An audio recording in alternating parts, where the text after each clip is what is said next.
वो म्यांमार की ईसाई है। सर्वशक्तिमान परमेश्वर का कार्य स्वीकारने के बाद वो उसका प्रचार करती है, लेकिन सरकार उसका उत्पीड़न करती है और गांव का मुखिया रोड़े अटकाता है, जिससे उसका जीवन एक जंग बन जाता है। मैं नहीं जानती थी कि इन दिक्कतों को कैसे दूर करूं। किसी भी समय मेरी रिपोर्ट किए जाने और गिरफ्तारी होने का खतरा था। मैंने प्रार्थना की और परमेश्वर से मार्गदर्शन मांगा। ईश वचनों ने उसे विश्वास और शक्ति से भर दिया। वो दूसरों को सर्वशक्तिमान परमेश्वर के वचन सुनाती है। 80 से ज्यादा लोग इसे स्वीकार कर लेते हैं। बाद में जब सरकार विश्वासियों की सामूहिक धरपकड़ करती है तो वो मुख्य निशाने पर आ जाती है। जब मैं हाथ नहीं आई तो उन्होंने मेरी माँ को गिरफ्तार किया ताकि मैं समर्पण कर दूं। इस मुश्किल समय के दौरान सुसमाचार के प्रचार में ईश वचन कैसे उसका मार्गदर्शन करते हैं?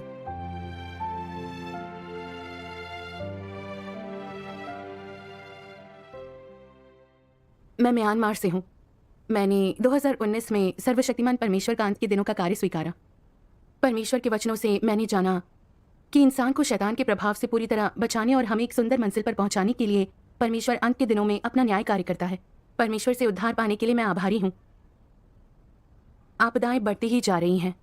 परमेश्वर के प्रकट होने के लिए तरस रहे बहुत से लोगों ने या तो उसकी वाणी नहीं सुनी है या उसका अंत के दिनों का उद्धार नहीं स्वीकारा। इसलिए वक्त का तकाजा समझते हुए मैं चिंतित थी। इसलिए मैंने प्रार्थना की और परमेश्वर का अंत के दिनों का सुसमाचार प्रचार करने के लिए उससे मार्गदर्शन मांगा। तब सुसमाचार प्रचार के दौरान तुम्हें काफी मुसीबतें झेलनी पड़ी थी। बिल्कुल। जुलाई 2022 की शुरुआत में मैं कुछ भाई बहनों के साथ एक गांव में सुसमाचार प्रचार करने गई। वहां प्रचार के कारण एक भाई की रिपोर्ट किए जाने के बाद उसे गिरफ्तार कर लिया गया। इसलिए गांव का मुखिया हर बार सरकार की बैठक से लौट कर आता तो लोगों को धार्मिक ना होने की बात कहता। अगर कोई विश्वासी मिल जाता तो उस पर भारी जुर्माना लगता, उसे गिरफ्तार कर लिया जाता। इसलिए हम क्या प्रचार कर रहे हैं किसी ने ये सुनने की हिम्मत नहीं की। वे कह देते कि उन्हें सुनाने से पहले हम गांव के मुखिया से बात करें। मैं बाहरी थी। मेरे साथ सुसमाचार प्रचार करने वाले सभी लोग पड़ोसी गांव से थे। हम मुखिया को नहीं जानते थे। स्थानीय लोग भी हमें उससे मिलवाने नहीं ले जाते थे। मैं नहीं जानती थी कि इन मुश्किलों को कैसे हल करूं। कभी भी हमारी रिपोर्ट होने और गिरफ्तारी का खतरा था। मैंने प्रार्थना करके परमेश्वर से रास्ता दिखाने को कहा। हमने एक सभा में परमेश्वर के वचनों का यह अंश पढ़ा। सर्वशक्तिमान परमेश्वर कहते हैं, तुम्हें विश्वास होना ही चाहिए कि सब कुछ परमेश्वर के हाथों में है और मनुष्य तो बस उसके साथ सहयोग भर कर रहे हैं। अगर तेरा दिल सच्चा है तो परमेश्वर इसे देखेगा और वह तेरे लिए सभी मार्ग खोल देगा, मुश्किलों को आसान बनाएगा। यह विश्वास तुझ में होना ही चाहिए। इसलिए अपना कर्तव्य निभाते समय तुम लोगों को तब तक किसी बात की चिंता करने की आवश्यकता नहीं है जब तक तुम लोग अपनी पूरी शक्ति का उपयोग करते हो और इसमें अपना पूरा दिल लगाते हो। परमेश्वर तुम्हारे लिए चीजों को कठिन नहीं बनाएगा या तुम्हें वह करने के लिए मजबूर नहीं करेगा जिसकी क्षमता तुम में नहीं है। परमेश्वर के वचनों से मुझे विश्वास और शक्ति मिली। सुसमाचार प्रचार चाहे जितना कठिन हो, सरकार हमें चाहे जितना सताए, मैं गांव के मुखिया से मिल पाऊंगी या नहीं, मेरी गिरफ्तारी होगी या नहीं, यह सब परमेश्वर के हाथ में था। सुसमाचार फैलाना ही परमेश्वर का आदेश है जिसे वो पूरा होते देखना चाहता है। भले ही सरकार सताए और मुखिया रोड़े अटकाए, वे परमेश्वर के राज्य का सुसमाचार फैलाने से रोक नहीं सकते। परमेश्वर की भीड़ों को उसके पास लौटने से रोक नहीं सकते। जब तक हम अपना सब कुछ अपने काम में झोंकते रहेंगे, परमेश्वर राह दिखाता रहेगा और हमारे लिए रास्ता खोलेगा। परमेश्वर की इच्छा समझते ही हमें सुसमाचार प्रचार की हिम्मत आ गई। पता चला कि पड़ोसी गांव का एक भाई मुखिया का एक पास का रिश्तेदार है। उसने कहा कि वह हमें मुखिया से मिलवाने ले चलेगा। आखिर परमेश्वर ने रास्ता खोल ही दिया। हाँ बिल्कुल। उस शाम हम गांव वापस लौटे और अच्छी मानवता वाले कुछ स्थानीय लोगों को सुसमाचार सुनाने गए।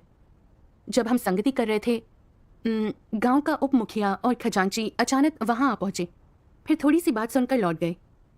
एक निवासी ने कहा, वे देखने आए थे कि क्या तुम लोग सुसमाचार प्रचार कर रहे हो। हमें और नहीं सुनना चाहिए, पहले मुखिया से बात करो, वह मान जाए तो हम और भी सुनेंगे। हमारे पास चले जाने के सिवाय कोई चारा नहीं था। घर लौटकर मैं काफी उदास थी। उप मुखिया को पता था कि हम सुसमाचार प्रचार कर रहे हैं। अगर वो हमारे आड़े आ गया तो गांव के लोग सच्चा रास्ता देखने से रहे। पहले उस भाई को खजांची की रिपोर्ट पर ही गिरफ्तार किया गया था। अपनी गिरफ्तारी के डर से मैं नहीं चाहती थी कि गांव के मुखिया के पास जाकर बात करूं। तुमने अपनी समस्या कैसे दूर की?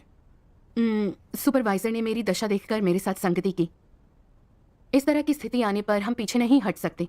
मौके का फायदा उठाकर उन्हें सुसमाचार सुनाना चाहिए। जब तक हम अपनी जिम्मेदारियां निभाते रहेंगे, हमारी अंतरात्मा बेदाग रहेगी, चाहे वे सुसमाचार स्वीकारें या नहीं। ठीक तभी मैंने परमेश्वर के वचनों के एक अंश के बारे में सोचा। सर्वशक्तिमान परमेश्वर कहते हैं, सुसमाचार को फैलाने में तुम्हें अपनी जिम्मेदारी निभानी चाहिए और हर उस व्यक्ति के साथ जिस तक तुम इसे फैलाते हो ईमानदारी से पेश आना चाहिए। परमेश्वर यथासंभव लोगों को बचाता है और तुम्हें परमेश्वर की इच्छा के प्रति सचेत रहना चाहिए। तुम्हें ऐसे किसी भी व्यक्ति को जो सच्चा मार्ग खोज और उस पर विचार कर रहा हो अपनी लापरवाही से अनदेखा नहीं करना चाहिए। अगर वह सच्चे मार्ग पर विचार करने के लिए तैयार और सत्य की खोज करने में सक्षम हो तो उसे परमेश्वर के और ज्यादा वचन पढ़कर सुनाने और उसके साथ और ज्यादा सत्य की संगति करने, परमेश्वर के कार्य की गवाही देने और उसकी धारणाओं और प्रश्नों का समाधान करने का हर संभव प्रयास करना चाहिए ताकि तुम उसे प्राप्त कर परमेश्वर के सामने ला सको। यही सुसमाचार फैलाने के सिद्धांतों के अनुरूप है। तो उन्हें कैसे प्राप्त किया जा सकता है? अगर उनके साथ बातचीत की प्रक्रिया में तुम्हें निश्चय हो जाता है कि वह व्यक्ति अच्छी क्षमता और अच्छी मानवता का है तो अपनी जिम्मेदारी पूरी करने के लिए तुम्हें जो बन पड़े करना चाहिए। तुम्हें विशिष्ट कीमत चुकानी चाहिए, खास तरीकों और साधनों का उपयोग करना चाहिए। तुम उन्हें प्राप्त करने के लिए कोई भी तरीकों और साधनों का उपयोग कर सकते हो अगर वे सही हैं। संक्षेप में, उन्हें प्राप्त करने के लिए तुम्हें अपनी जिम्मेदारी पूरी करनी चाहिए। प्रेम का उपयोग करो और तुम्हारी क्षमता में जो भी संभव है वह सब करो। जो भी सत्य तुम समझते हो उन सभी पर संगति करो और जो भी तुम्हें करना चाहिए वह सब करो। अगर उस व्यक्ति को प्राप्त न भी कर पाओ तो भी तुम्हारी अंतरात्मा साफ होगी। यह वह सब करना है जो तुम्हें करना चाहिए। आमीन। ये सच है। प्रचार करते हुए जिम्मेदारी निभानी होगी ताकि अंतरात्मा साफ रहे। अगर सुसमाचार सुनने वाला व्यक्ति सिद्धांतों पर खरा उतरता है तो हमें हर संभव तरीके से उसे सुसमाचार सुनाना चाहिए। सच्चे मार्ग को जांचने में गांव के लोगों की रुचि थी। सरकारी उत्पीड़न के कारण ही वे जुर्माना भरने या गिरफ्तार होने के डर से हमारी बात नहीं सुन रहे थे। मुझे अपनी जिम्मेदारी निभानी चाहिए, ईश वचनों के बारे में संगति करनी चाहिए और दिक्कतों का हल निकालना चाहिए। अगर गांव का मुखिया अच्छा व्यक्ति है, ईश वचन सुनने को तैयार है, तो उसे सुसमाचार सुनाने के लिए हर चीज आजमानी चाहिए। इसे ही सच्चे ढंग से अपनी जिम्मेदारी निभाना कहेंगे। अगर मैंने रिपोर्ट किए जाने और गिरफ्तारी के डर से सुसमाचार का प्रचार नहीं किया तो मैं परमेश्वर की कर्जदार बन जाऊंगी। परमेश्वर की इच्छा समझते ही मुझ में मुखिया से बात करने और गांव वालों को सुसमाचार सुनाने की हिम्मत आ गई। अगले ही दिन वह भाई हमें मुखिया के घर ले गया। उप मुखिया और खजांची भी वहीं थे। मानव जाति को बचाने के परमेश्वर के 3 चरणों के कार्य पर हमने संगति की। बताया कि हम अब अंत के दिनों में हैं और सर्वशक्तिमान परमेश्वर ही उद्धारक का आगमन है। वह सत्य व्यक्त कर रहा है और इंसान को शुद्ध कर बचाने के लिए न्याय का कार्य कर रहा है। हमें उसके न्याय और स्वच्छता को स्वीकारना होगा ताकि परमेश्वर हमें आपदाओं से बचा ले और हम उसके राज्य में प्रवेश कर लें। उसके बाद से उनका रवैया कैसा रहा? गांव के मुखिया का कौतूहल बढ़ गया और उसने जांच करनी चाहिए, लेकिन उप मुखिया और खजांची दोनों का ही रवैया खराब था।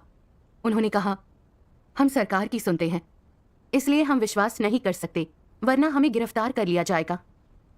उनका पक्का रुख देखकर मैंने उन्हें परमेश्वर को सौंपा और प्रार्थना कर उससे मार्गदर्शन मांगा। फिर मैंने उन्हें सर्वशक्तिमान परमेश्वर के वचनों का एक अंश सुनाया। सर्वशक्तिमान परमेश्वर कहते हैं, शायद तुम्हारा देश वर्तमान में समृद्ध हो रहा हो, किंतु यदि तुम लोगों को परमेश्वर से भटकने देते हो तो वह स्वयं को उत्तरोत्तर परमेश्वर की आशीषों से वंचित होता हुआ पाएगा। तुम्हारे देश की सभ्यता उत्तरोत्तर पैरों तले रौंदी जाएगी और जल्द ही लोग परमेश्वर के विरुद्ध उठ खड़े होंगे और स्वर्ग को कोसने लगेंगे, और इसलिए मनुष्य के बिना जाने ही देश का भाग्य नष्ट हो जाएगा। परमेश्वर शक्तिशाली देशों को उन देशों से निपटने के लिए ऊपर उठाएगा जिन्हें परमेश्वर द्वारा श्राप दिया गया है, यहाँ तक कि वह पृथ्वी से उनका अस्तित्व भी मिटा सकता है। किसी देश का उत्थान और पतन इस बात पर आधारित होता है कि क्या उसके शासक परमेश्वर की आराधना करते हैं और क्या वे अपने लोगों को परमेश्वर के निकट लाने और उसकी आराधना करने में उनकी अगुवाई करते हैं। आमीन। फिर मैंने संगति की। सरकार अब आस्था की इजाजत नहीं देती है, परमेश्वर का विरोध करती है। आप उसकी सुनकर परमेश्वर पर विश्वास नहीं कर रहे हैं। लोगों को वाकई बचा कौन सकता है, सरकार या परमेश्वर? महामारी इन दिनों बद से बदतर होती जा रही है। इंसान चाहे अमीर हो या गरीब, ताकतवर हो या कमजोर, आपदाओं के सामने वो कुछ भी नहीं है। कोई भी इंसान हमें ना तो शैतानी शक्ति से बचा सकता है, ना ही आपदाओं में सुरक्षित रख सकता है। हमें केवल परमेश्वर बचा सकता है। अंत के दिनों में परमेश्वर देह धारण कर इंसान को बचाने का काम कर रहा है। ये पूरे जीवन काल में एक बार मिलने वाला अवसर है। आप इस गांव के मुखिया हैं। लोगों की किस्मत इस बात पर टिकी है कि आप उन्हें किस रास्ते पर ले चलते हैं। अगर आप उन्हें परमेश्वर की आराधना की राह नहीं दिखाते बल्कि उसका विरोध करते हैं तो इस गांव को शाप लगेगा और आप लोग हर व्यक्ति के भाग्य को बर्बाद कर देंगे। उसके बाद गांव के मुखिया ने कहा, मैं मानता हूँ कि लोगों का भाग्य परमेश्वर के हाथ में है। लोगों को परमेश्वर पर विश्वास की राह पर ले जाना चाहता हूँ। और दूसरों ने क्या कहा? खजांची ने कहा, मैं जानता हूँ कि विश्वास रखना अच्छा है, लेकिन सरकार की बात ना मानी तो गिरफ्तार कर लेंगे। हमारे हाथ बंधे हुए हैं। फिर हमने उन्हें परमेश्वर के वचनों का एक अंश सुनाया। सर्वशक्तिमान परमेश्वर कहते हैं, हमें विश्वास है कि परमेश्वर जो कुछ प्राप्त करना चाहता है उसके मार्ग में कोई भी देश या शक्ति ठहर नहीं सकती। जो लोग परमेश्वर के कार्य में बाधा उत्पन्न करते हैं, परमेश्वर के वचन का विरोध करते हैं और परमेश्वर की योजना में विघ्न डालते और उसे बिगाड़ते हैं, अंततः परमेश्वर द्वारा दंडित किए जाएंगे। जो परमेश्वर के कार्य की अवहेलना करता है उसे नरक भेजा जाएगा। जो कोई राष्ट्र परमेश्वर के कार्य का विरोध करता है उसे नष्ट कर दिया जाएगा। जो कोई राष्ट्र परमेश्वर के कार्य को अस्वीकार करने के लिए उठता है उसे इस पृथ्वी से मिटा दिया जाएगा और उसका अस्तित्व समाप्त हो जाएगा। मैं सभी राष्ट्रों, सभी देशों और यहां तक कि सभी उद्योगों के लोगों से विनती करता हूं कि परमेश्वर की वाणी को सुने, परमेश्वर के कार्य को देखें और मानव जाति के भाग्य पर ध्यान दें, ताकि परमेश्वर को सर्वाधिक पवित्र, सर्वाधिक सम्माननीय मानव जाति के बीच आराधना का सर्वोच्च और एकमात्र लक्ष्य बनाएं और संपूर्ण मानव जाति को परमेश्वर के आशीष के अधीन जीने की अनुमति दें। ठीक उसी तरह से जैसे अब्राहम के वंशज यहोवा की प्रतिज्ञाओं के अधीन रहे थे, और ठीक उसी तरह से जैसे आदम और हव्वा, जिन्हें परमेश्वर ने सबसे पहले बनाया था, अदन के बगीचे में रहे थे। आमीन। मैंने संगति की। परमेश्वर का स्वभाव किसी भी अपराध को नहीं सहता। वह अपने कार्य के खिलाफ जाने वाले सभी लोगों को सजा देगा। यही परमेश्वर का धार्मिक स्वभाव है। इससे कोई नहीं बच सकता। आपदाएं बढ़ती जा रही हैं। इनके जरिए परमेश्वर मानव जाति को याद दिलाता रहता है, तो चेतावनी और दंड भी देता है। चीन में वेंचुआन भूकंप की तरह वहां लोगों ने परमेश्वर की आराधना नहीं की। उन्हें भाई बहनों ने सुसमाचार सुनाया, लेकिन उन्होंने इसे स्वीकारा नहीं। उल्टे उनकी बेइज्जती और परमेश्वर का तिरस्कार किया। जब भूकंप की मार पड़ी तो वे सब रोते रहे, लेकिन तब तक पश्चाताप के लिए बहुत देर हो गई थी। म्यांमार में वापरांत का दक्षिणी हिस्सा भी ईश कार्य का विरोधी है। सरकार अक्सर विश्वासियों को गिरफ्तार कर लेती है और ईश कार्य स्वीकारने की अनुमति नहीं देती। इस साल जून में वहां बाढ़ आई, बहुत से मकान बह गए। हम पर अभी तक बड़ी आपदाएं नहीं बरपी हैं। इसका मतलब है कि परमेश्वर अब भी हमें पश्चाताप के मौके दे रहा है। आपदाएं आ गई तो पश्चाताप करने में देर हो जाएगी।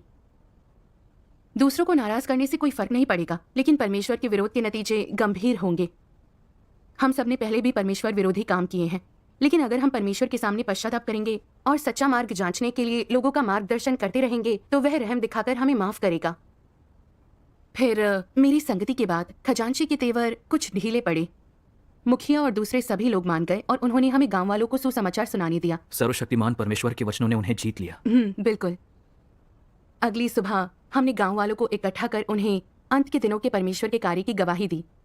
10 दिन से ज्यादा की संगति के बाद गांव के मुखिया और उप मुखिया समेत 40 से ज्यादा लोगों ने सर्वशक्तिमान परमेश्वर का कार्य स्वीकार लिया। वे परमेश्वर के वचन सुनने के लिए लालायित रहते, सभाओं में भाग लेते और साथ ही उपदेश सुनने के लिए लोगों को इकट्ठा करते थे।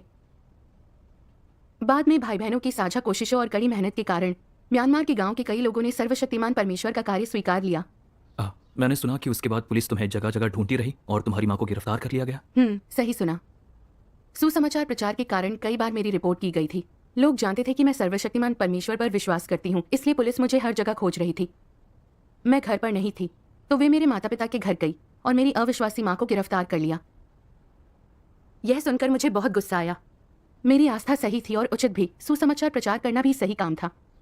सरकार ने हर जगह मेरी खोज कराई और ऐलान किया कि जब तक मैं हाथ नहीं आती मेरी माँ को नहीं छोड़ा जाएगा। तो फिर न्याय या निष्पक्षता कहाँ है? मेरे परिवार ने मुझे नहीं समझा। कहा कि मेरी माँ की गिरफ्तारी के लिए मेरी आस्था जिम्मेदार है। उन्होंने मुझ पर निर्दयी होने का आरोप लगाया। मेरे भाई बहन ने यहां तक कह दिया कि मुझे समर्पण कर देना चाहिए। मैं वाकई परेशान थी कि मेरी माँ को कष्ट भोगने पड़ेंगे। मैं सुसमाचार का प्रचार करती रही, मगर पहले जैसी सक्रिय होकर नहीं। दर्द के बीच मैंने प्रार्थना की। हे परमेश्वर, मेरा आध्यात्मिक कद बहुत छोटा है। मेरी माँ गिरफ्तार कर ली गई और मुझे मेरा परिवार समझता नहीं है। मैं बहुत दुखी हूँ। मुझे आस्था दो ताकि मैं मजबूती से खड़ी रहूं। प्रार्थना के बाद मैंने परमेश्वर के वचन पढ़े। सर्वशक्तिमान परमेश्वर कहते हैं, तुम लोगों के बीच एक भी व्यक्ति नहीं है जो व्यवस्था द्वारा सुरक्षित है।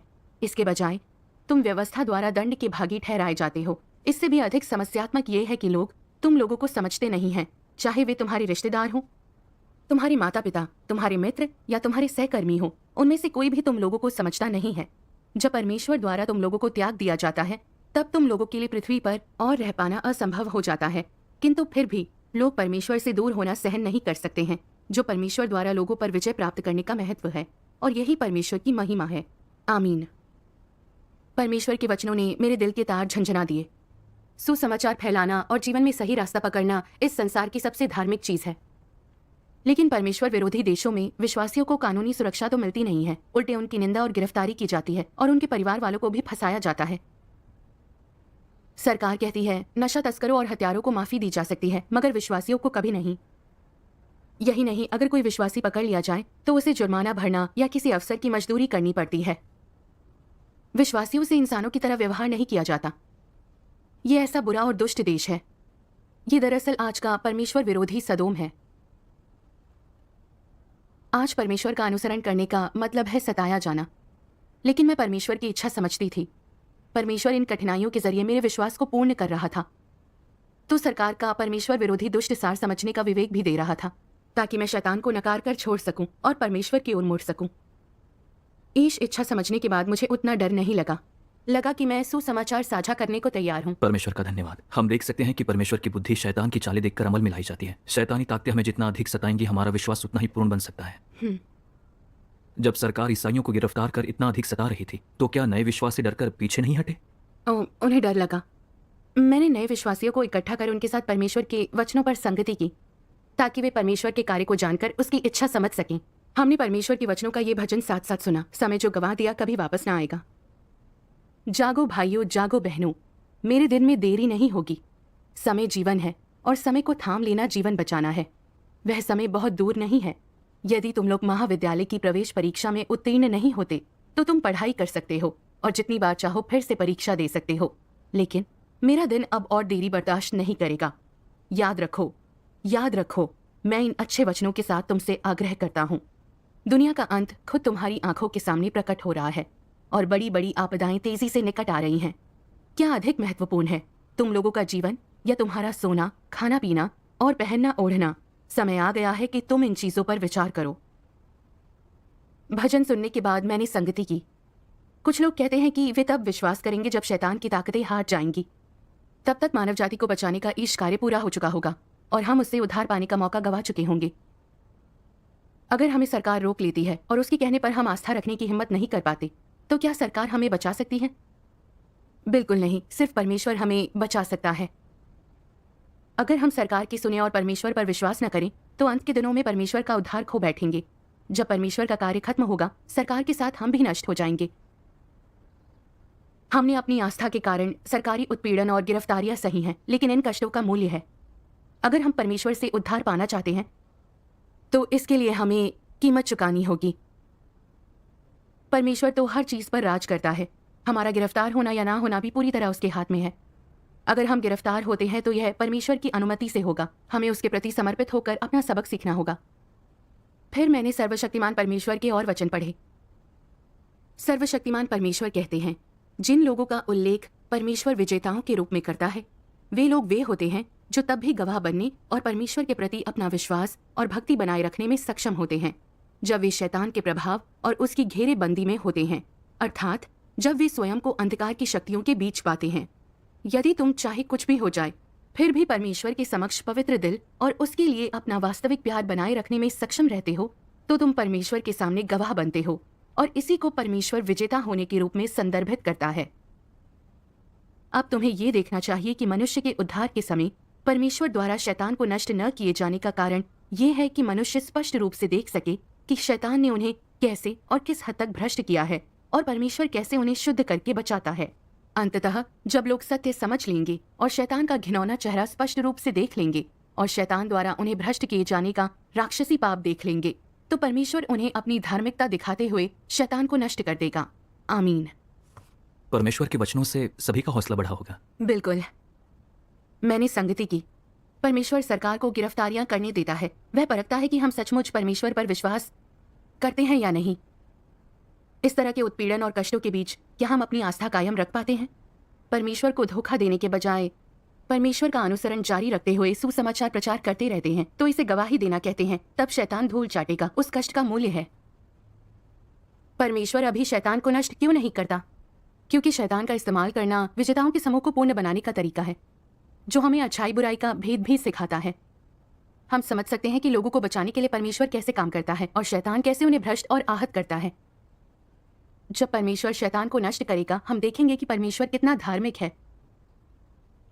अगर परमेश्वर शैतान को सीधे मिटा दे, तो हमें शैतान की समझ नहीं होगी और हम ना तो इससे नफरत करेंगे, ना ही इसे छोड़ेंगे।